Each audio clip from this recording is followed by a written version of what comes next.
At my own birthday dinner, my mother leaned across the table, smiling like a queen giving orders.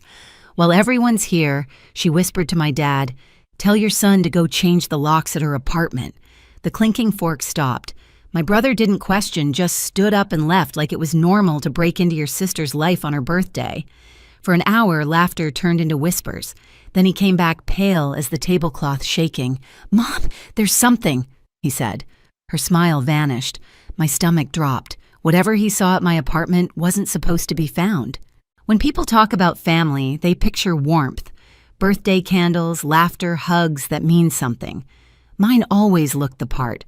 Perfect smiles and Christmas photos, matching sweaters, polite small talk about vacations and promotions. But behind that, everything was a performance. My mother, Mrs. Reeves, was the director. My father, her silent investor, and my brother Nathan, the star of every act. Since I was little, I knew my role. Stay quiet. Don't ruin the image. If Nathan forgot to call, Mom said he's busy. If I missed one dinner, she said, "You're selfish." Somehow, every flaw became mine. I used to think if I worked harder, achieved more, maybe she'd finally look at me the way she looked at him. But control doesn't stop when you start succeeding. It just changes form. That night at the restaurant, her whisper wasn't random. She had planned it. I could see it in the way she arranged the seating, Nathan next to Dad, me opposite, like an audience member. Even the cake had his favorite flavor, not mine. And when she said, "While everyone's here," she wasn't just talking about convenience. She wanted witnesses. She wanted power. Dad didn't question her either. He never did. Decades of keeping peace had turned him into an echo. He muttered, "Do it after dessert," like it was a grocery list. My brother nodded, eager to please, eager to obey. I remember tracing my finger along the rim of my glass, pretending not to hear, pretending not to care. But inside, my chest burned. Change the locks at my apartment. Why? What had I done this time? I had my own place for 3 years, a small apartment in Portland where I lived with my son Liam. It wasn't fancy, but it was mine, my safe place. No one had a key except me. Or so I thought. When Nathan left the table, I stayed still. Mom chatted with relatives, her voice sweet again, as if she hadn't just ordered a break-in. My father smiled weakly, swirling his wine, pretending not to notice my silence. I excused myself to the restroom just to breathe. The mirror reflected a calm woman, neat hair, lipstick intact. No one could see the storm behind her eyes. By the time I returned, an hour had passed. Nathan was back, pale and shaking. He leaned toward Mom, his voice cracking. "There's something you need to see."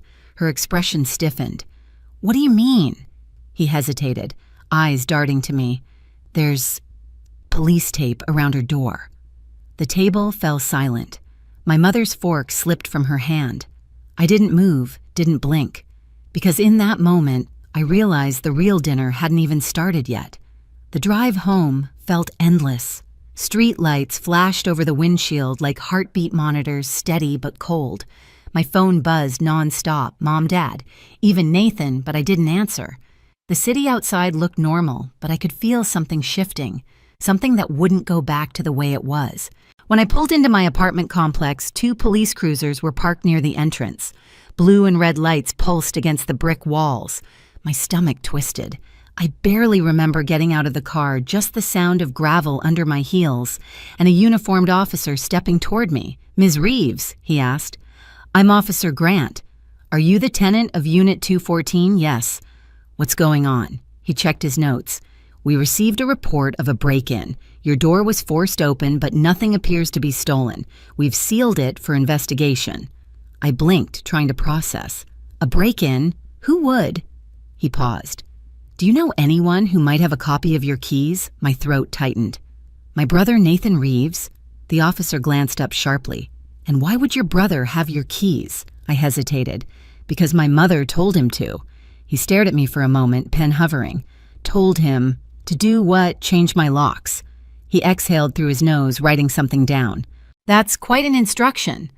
"I didn't give permission," I said quietly. He nodded. "We'll review the building footage. You should stay with someone tonight." But I didn't move. I couldn't, because through the cracked door I could see my living room. Nothing was destroyed, nothing missing, except the feeling of safety. And then I saw it. The photos of me and Liam on the wall had been turned face down, one by one. "Officer," I whispered, "those photos." He stepped closer, flashlight sweeping the room. On the coffee table lay a single white envelope. He handed me gloves. "You should open it." Inside was a short printed message. "Tell your mother the truth always finds its way home." My fingers trembled. Grant frowned. "Does that mean anything to you?" I shook my head, but my heart knew better. The words weren't for me, they were a warning to her. Somewhere between that restaurant and this moment, the control my mother built was cracking. She just didn't know it yet. I barely slept that night. Every time I closed my eyes, I saw the envelope again, those printed words staring back at me like a dare. By morning, the rain hadn't stopped. It hit the windows in hard, uneven bursts, the kind that makes silence feel louder. When my phone rang, I thought it was Mom. It wasn't. "Ms. Reeves, this is Officer Grant." His voice was steady, professional. "We traced a payment made to a man named Thomas Hale, the building's maintenance assistant. It came from a bank account under your mother's name." For a second, I didn't breathe. "You're sure?" Completely. The note and the timing line up. "We believe your mother may have hired him to retrieve something from your apartment." Retrieve what I asked, though I already knew. Grant hesitated. "That's what we're trying to determine. I suggest you speak to her directly but carefully." After the call, I sat on the edge of my bed, phone still in my hand, pulse pounding. Hired a man. My mother, who preached about reputation and trust, had committed a crime to invade my life. I remembered the box in my closet, the one labeled Dad's business papers. I had found it last month while cleaning. Inside were property deeds, statements, wire transfers, documents signed with my name. I thought it was an accident, a clerical mix-up. But now I understood. Those weren't mistakes. They were camouflage. By late afternoon, I'd made up my mind. I texted her dinner, my place. 7 p.m., no games this time. Her reply came instantly. "Fine, but be ready for the truth." When 7 came, the knock was light, deliberate, just like her. My mother stepped in, perfume and confidence filling the room. "You shouldn't have involved the police," she said. I crossed my arms. "You shouldn't have hired a man to break into my home." Her lips tightened. "You don't understand what's happening. Then explain it." She glanced around, eyes lingering on the flipped photos. "Those papers you found your father's business isn't simple. Thomas was supposed to retrieve them quietly before you did something reckless." I laughed softly. "You mean before I found out you've been using my name to hide your fraud?" Her face hardened. "Watch your tone, Evelyn." But this time I didn't lower my voice. "No, Mom. Watch yours." Thunder rolled outside like the sky had been waiting for her to show up. Rain streaked across the window, sliding down in crooked lines that caught the light from the street lamps. My mother stood in the middle of my living room, perfectly still, perfectly put together, heels polished pearls glowing against her black coat. If guilt had a dress code, she'd nailed it. "I was protecting you," she said, voice calm, almost gentle. I tilted my head. "By breaking into my home—" "You don't understand," she said, pacing. "Your father's business has complications, partnerships that can't be made public. If those papers were discovered, it would ruin us." "Us?" I asked. "Or just you?" Her eyes narrowed. "Don't twist this. Everything your father and I have done was to secure this family's future." I almost laughed. "You used my name, Mom. You forged my signature on property deeds and transfer forms. You didn't secure the future, you stole it." Her voice rose, breaking through the hum of the storm. "You think you're some kind of victim. Everything we have you benefited from, college tuition, your first car, that apartment. Do you think those things just appeared? I paid for that apartment myself. I said every word sharp and measured. You just couldn't stand that something had my name on it without your fingerprints all over it." For the first time, her expression flickered. It wasn't guilt. It was fear. Fear of losing control. She turned toward the window, hiding it. "Evelyn, listen to me carefully. If those documents go public, your father could face prison time." I folded my arms. "Maybe he should." She spun back around. "You wouldn't dare." "I already did," I said softly. "Officer Grant has them." Her face drained of color. "What?" "You wanted the truth out of my house. I delivered it to the police. Lightning flashed across the glass, bright enough to cut her silhouette in half. For a moment, she didn't look like my mother anymore, just a woman cornered by her own lies. "You're destroying your family," she whispered. I stepped closer. "No, Mom. You did that the moment you used me as your shield." She shook her head, stepping back as if I'd struck her. "You don't understand what you're doing." "I do," I said. "I'm setting boundaries. Something you never taught me how to do." The air between us thickened.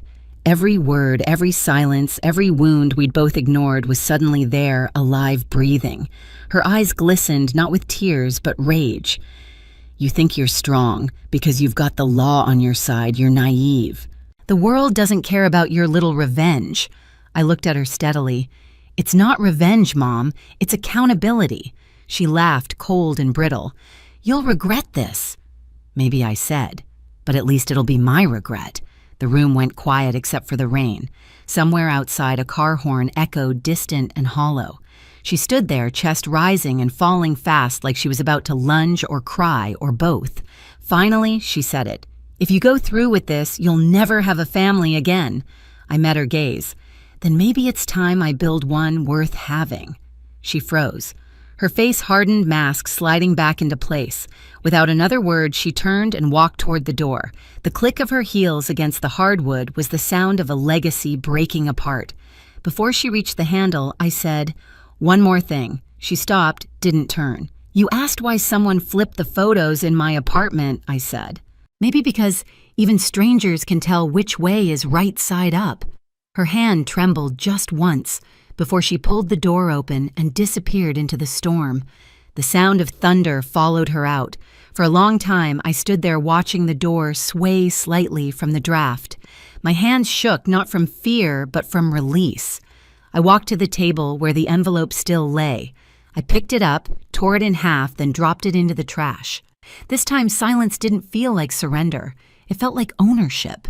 The next morning, I met Officer Grant at the station. My hair was still damp, the air outside heavy with leftover rain. He greeted me with a small nod. "You're sure about this?" "I'm done covering for them," I said. He slid a folder toward me. Inside were photos of the documents, copies of the bank statements, and confirmation that my parents' assets were being frozen pending investigation. "Once this goes to the Financial Crimes Division," he said, "they'll open a full case. You'll be cleared of all liability." I exhaled slowly. "Good." He hesitated. "You know this will make headlines." "I know," I said, "but at least they'll be true." By the time I left the precinct, the clouds had started to break apart. Sunlight spilled through in thin, uneven rays, the kind that look hesitant, like they're not sure they belong yet. When I got to the hospital to pick up Liam, he was waiting with a sticker on his shirt, a gold star. He ran straight into my arms. "Mom, look! I got a star for being brave." I smiled. "So did I, sweetheart. You just can't see mine yet." He giggled, not understanding, and for once I didn't need him to. We drove home in silence, his little hand resting on my arm. The world outside smelled clean, washed new. When we got back, I made pancakes, the kind he liked with too much syrup and not enough patience. He talked about school, his friends, how he wanted to build a rocket in the backyard. And for the first time in years, I didn't feel like something was chasing me. There were still calls I hadn't returned, messages from reporters I didn't plan to answer. Let them talk. The truth didn't need my permission anymore. That night after Liam went to bed, I stood by the window again. The city lights blinked in the distance, reflected in the rain still clinging to the glass. I thought about my parents not with anger this time, but clarity. They taught me the difference between love and control, between loyalty and silence. And somewhere between their lies and my truth, I'd finally found myself. The next morning, I walked into the post office with one final envelope in my hand. Inside were the remaining documents linking my parents' offshore accounts. No note, no message, just the truth. When I sealed it, I whispered, "This ends here." Outside, the air was bright, cool, honest. I turned toward the street where my car waited, and for the first time, I felt something I hadn't felt since childhood: peace. News travels fast when scandal smells like money. Within a week, every local outlet had picked up the story. Prominent couple under federal review for identity fraud. My phone lit up nonstop. Journalists, lawyers, relatives pretending to check in. I didn't answer a single one. The world could speculate all it wanted. I was done explaining myself. The apartment was quiet now. The flipped photos had been rehung, every frame straightened. Liam's laughter filled the space where fear used to echo. Sometimes late at night, I still caught myself expecting the phone to ring with her name on it. But it never did. Not out of guilt, out of shame. Dad resigned from his company the same day the investigation became public. The firm released a one-line statement about health reasons. Mom vanished from her social circles, her charity events, her book club. For a woman who lived off appearances, silence was the only punishment that fit. Officer Grant called a few days later. "You've been fully cleared, Ms. Reeves. The case is moving forward." "Thank you," I said, "for believing me." He paused. "You didn't need me to believe you. You just needed to believe yourself." After we hung up, I looked around my living room, the same one that had been invaded, violated, reclaimed. The air felt lighter, like the space itself was breathing again. I poured a cup of coffee and opened the window. Outside, the city sounded alive. Horn's footsteps, the soft hum of a place that didn't care who you used to be. That weekend, I invited a few friends over for dinner, people who had stayed when everything fell apart.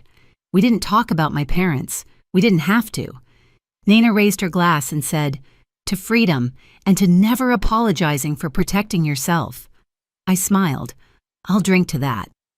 Later, after everyone left, I tucked Liam into bed. He mumbled, half asleep, "Are we safe now, Mom?" I brushed his hair back. "Yes, baby. We are."